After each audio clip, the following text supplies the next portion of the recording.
Section 2. You will hear a woman who works in a theatre talking to two new staff members on their first day of work. First, you have some time to look at questions 11 to 16. Now listen carefully and answer questions 11 to 16. Hi, great to see you. I'm Jodie, and I'll be looking after both of you for the first month you're working here at the Amersham Theatre. I'll tell you something about the theatre now, then take you to meet two of the other staff. It's an old building, and it's been modernised several times.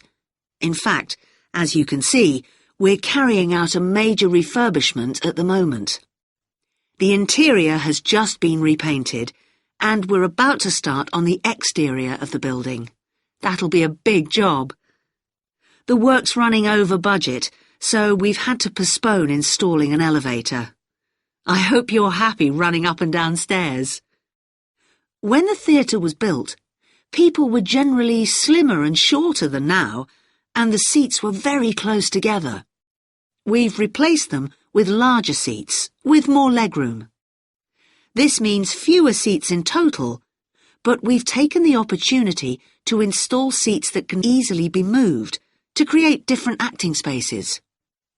We've also turned a few storerooms over to other purposes, like using them for meetings.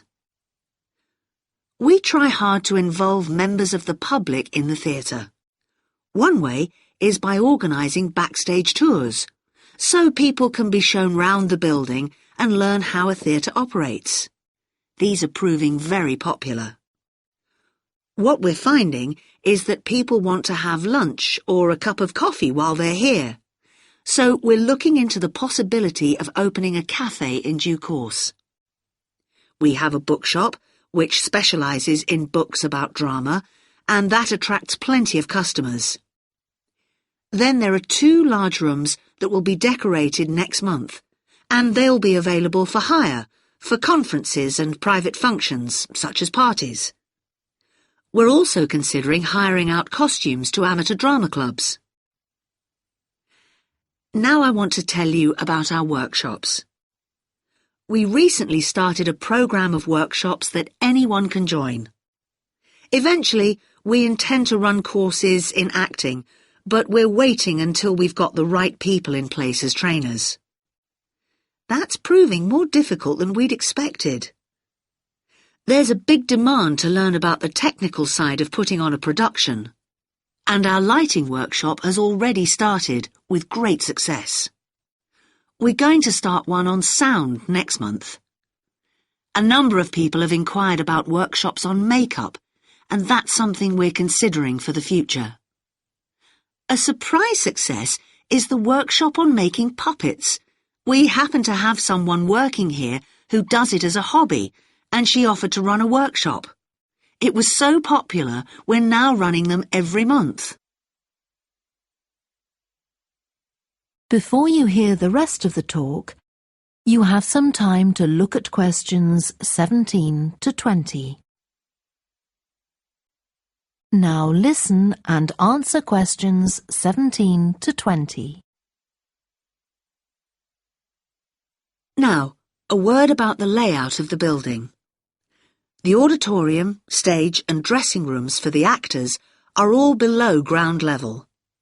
Here on the ground floor, we have most of the rooms that the public doesn't see. The majority are internal, so they have windows in the roof to light them. Standing here in the foyer, you're probably wondering why the box office isn't here, where the public would expect to find it. Well, you might have noticed it on your way in. Although it's part of this building, it's next door, with a separate entrance from the road. For the theatre manager's office, you go across the foyer and through the double doors. Turn right, and it's the room at the end of the corridor, with the door on the left. The lighting box is where the computerized stage lighting is operated, and it's at the back of the building. When you're through the double doors, turn left, turn right at the water cooler, and right again at the end. It's the second room along that corridor. The lighting box has a window into the auditorium, which of course is below us. The artistic director's office is through the double doors, turn right, and it's the first room you come to on the right-hand side. And finally, for the moment, the room where I'll take you next, the relaxation room. So, if you'd like to come with me. That is the end of section 2. You now have half a minute to check your answers.